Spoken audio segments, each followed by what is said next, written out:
Talvez você esteja pensando que Deus te esqueceu neste vale, neste deserto que você se encontra. Está difícil de caminhar, está difícil de persistir, de perseverar, de ver uma saída, uma luz no fim do túnel. A dor está grande. São desses momentos onde realmente nós pensamos que Deus se esqueceu de nós, que Deus não olha para nós. Mas eu quero falar e trazer para você hoje uma palavra que vem do coração de Deus, onde Deus nos deixa uma pista sobre algo que pode fazê-lo ficar admirado por nós, fazer com que nós venhamos tocar o coração dele, fazer com que as mãos dele venham agir ao nosso favor. E nesses momentos de luta e de prova em que nós passamos, nós muitas das vezes nos esquecemos desta ferramenta que Deus nos deixou, esta ferramenta pela qual nós, povo de Deus, somos e devemos e deveríamos ser conhecidos, que é a fé. A fé tem o poder de mudar circunstâncias, de mudar cativeiros, de mudar situações. A fé pode tocar o coração de Deus, a fé pode mover a mão de Deus, a fé deixa Jesus impactado.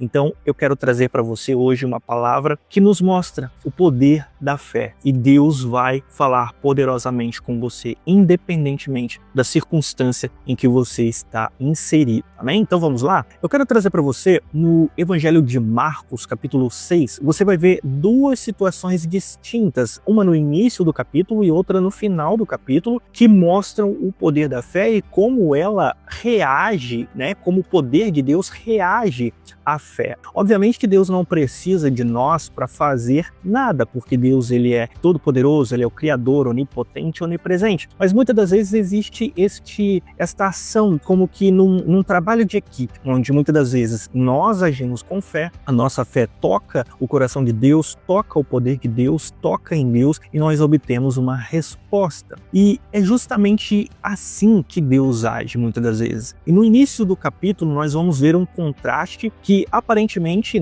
limitou o poder de Jesus, que foi a incredulidade. E é isso que eu quero te dizer: não seja incrédulo, não desacredite do poder de Deus, não desacredite do que Deus pode fazer, porque quando nós agimos com incredulidade, obviamente que Deus pode fazer tudo que Ele quiser, mas muitas das vezes nós vamos estar barrando o agir de Deus, porque Deus não se agrada da nossa incredulidade. Você vai ver que no início do ministério de Jesus, próximo aos seus conhecidos, ele realizou milagres. Então no capítulo 6 de Marcos, no verso de número 3 em diante, depois de Jesus falar ali palavras de sabedoria e de realizar algumas curas e milagres, a população que o conhecia, os seus conhecidos ali ao redor, disseram: não é ele o carpinteiro, o filho de Maria, irmão de Tiago, José, Judas e Simão? E as irmãs dele moram aqui entre nós. E eles ficaram escandalizados com isso. Eles conheciam Jesus, de repente viram Jesus trazendo palavras de sabedoria, palavras de fé, de destravamento espiritual, realizando milagres. E em vez deles se maravilharem com isso, em vez deles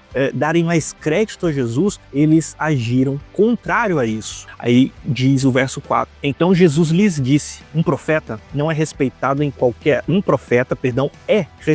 em qualquer lugar, menos na sua terra, entre os seus parentes e pela sua própria família. E por causa da incredulidade deles, ele não pôde fazer nenhum milagre, poderoso ali, a não ser impor as mãos sobre uns poucos doentes e curá-los. E ele ficou admirado com a falta de fé deles. Então saiu dali e foi ensinar nas aldeias vizinhas. Então muitas das vezes nós estamos limitando o agir de Deus por causa da nossa incredulidade. E nós, ao limitarmos com a nossa incredulidade o agir de Deus, nós não vivemos milagres poderosos, nós não vemos o grande agir de Deus. Muitas vezes nós nos perguntamos: por que não vemos muitos milagres hoje em dia? Por que Deus não faz grandes sinais? E a resposta é porque nós somos incrédulos. Nós estamos vivendo os últimos dias e certa feita Jesus, ao discursar, profetizar para os discípulos sobre os últimos dias, ele disse: e quando vier o Filho do Homem, por acaso haverá fé na terra?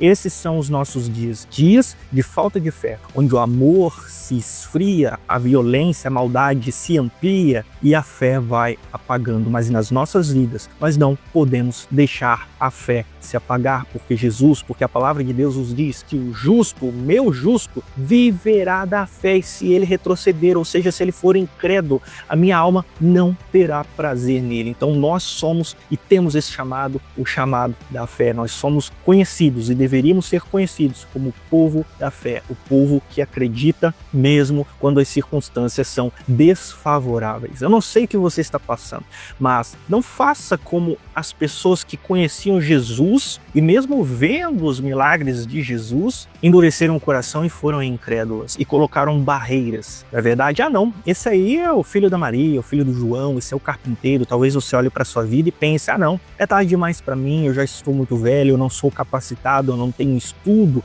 essa enfermidade não pode ser curada porque os médicos decretaram que não tem cura, meu relacionamento acabou, meu casamento acabou, meu cônjuge saiu de casa, ele não quer mais ter nada comigo, eu não consigo mais, eu não tenho forças para sair desta depressão, eu não consigo. Tudo isso que você fala para você mesmo, tudo isso que você fala diante dessa situação, na verdade você está profetizando ao contrário, você está profetizando a incredulidade, você está profetizando palavras de incredulidade, quando você e eu, na verdade, nesses momentos, deveríamos estar fazendo o contrário, profetizando palavras de fé, palavras de restauração, de reestruturação, de vida, de que é possível, tudo é possível para aquele que crê. Deus realiza coisas grandiosas, nada é impossível para Deus. Então, este é o primeiro tópico que eu quero falar para você. Não alimente a incredulidade, porque Deus se desagrada da incredulidade. E a incredulidade, muitas das vezes, nos impede de viver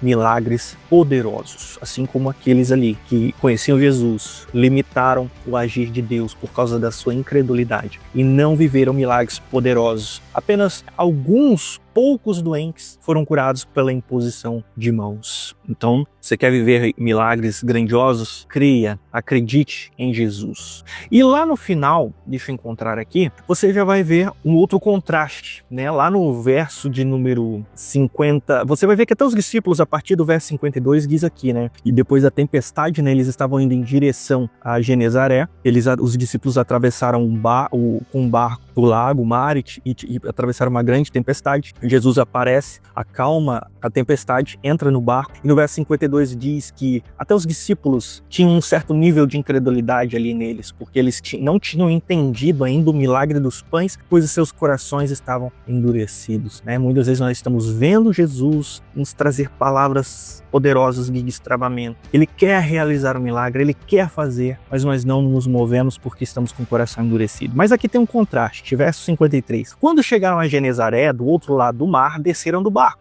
e o povo que estava ali reconheceu Jesus imediatamente. Então correram logo pela região toda, espalhando a notícia da chegada dele, e começaram a trazer os doentes em esteiras. Em todo lugar onde ele ia, em vilas, em cidades ou nos campos ao redor, eles levavam os doentes nas praças e nas ruas, rogando-lhe que os deixasse pelo menos tocar nas pontas do seu manto, e todos os que o tocavam ficavam curados. Olha que coisa poderosa, né? Que contraste. Esses aqui, né, os outros recebiam imposição de mãos, um toque de Jesus.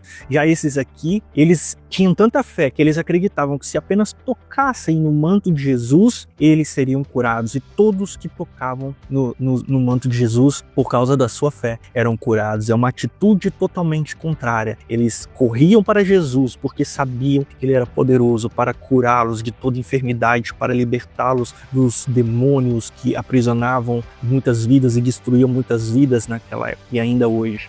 Então corra para Jesus com a visão correta, não com aquela visão de que Jesus é impossível para mim, Jesus, né, Jesus não quer trabalhar na minha vida, Deus me esqueceu. Não, mas corra reconhecendo o caráter de Jesus. Jesus é amoroso, Jesus é bom, Jesus quer trabalhar na minha vida, Jesus quer a minha restauração, Jesus, ele responde àquele que tem fé. Então, se eu tiver fé e me posicionar, Jesus vai agir na minha vida.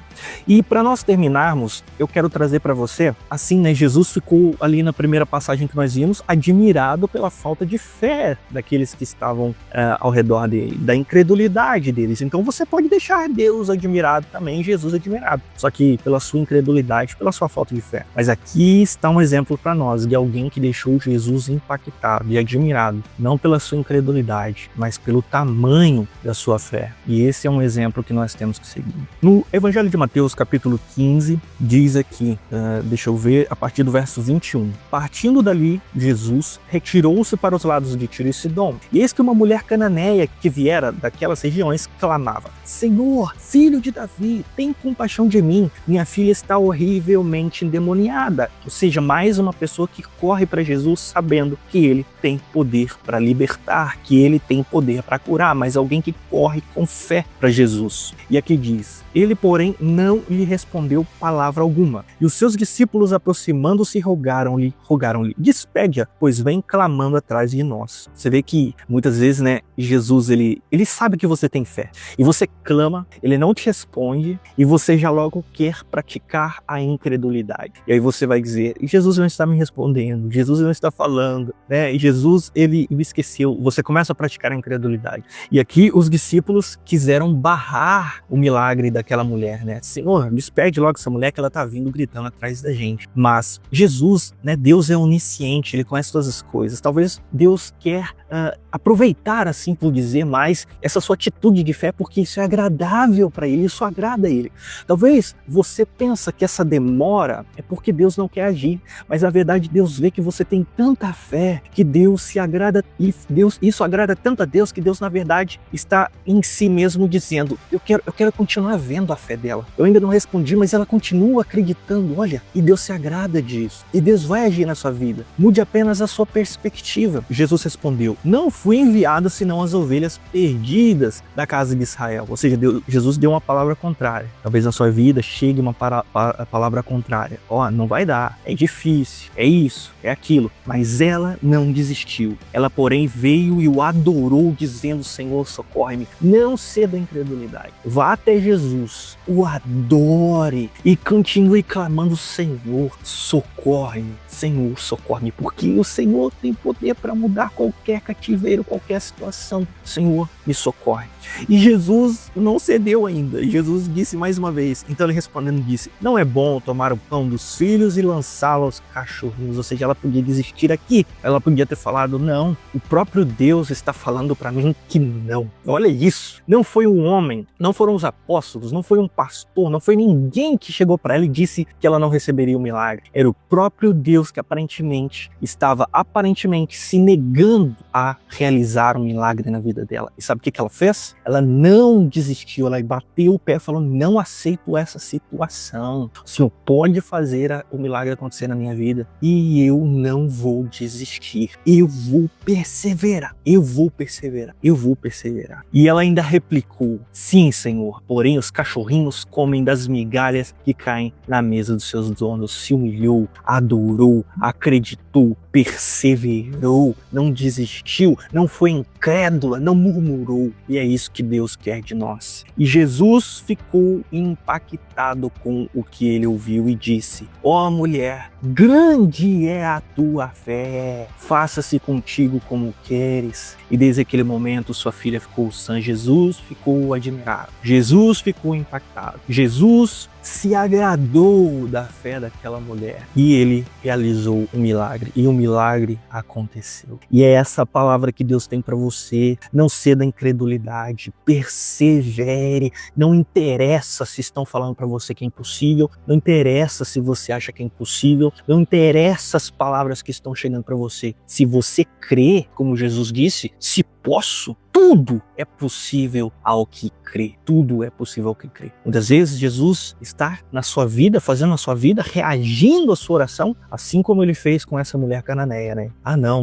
não vou responder nada de imediato. E quando você acha que a resposta vai ser positiva, ele: não é isso, é aquilo. E você insiste mais um pouco, o adora, o louva e geme. E ele: não, mas assim não, mas mude a sua perspectiva. Ele está trabalhando na sua fé e ele está se agradando de ver a sua fé nessa situação. Então permaneça, persevere, porque logo o milagre vai acontecer, assim como aconteceu na vida desta mulher cananeia. Ela viu o milagre, ela perseverou, ela recebeu o milagre, e você vai receber o milagre. Deus vai agir na sua vida, você vai viver grandes coisas, porque você tem que se lembrar que Jesus é bom, que Deus se agrada da fé, que Deus trabalha na nossa fé, que Deus requer que nós venhamos ter fé, porque a palavra dele nos diz que o justo viverá da fé, que nós somos o povo da fé. Nós somos o povo que rema contra a maré. Nós somos o povo que rema contra as circunstâncias improváveis. Para isso que Deus me chamou, para isso que Deus te chamou. É isso que Deus tem para as nossas vidas. No mundo de incredulidade, no mundo de incerteza, nós fomos chamados para a fé, para acreditar naquele que é invisível, mas que realiza o impossível e que está presente nas nossas vidas. Amém? Se levante e ande e creia. Amém? Ou melhor,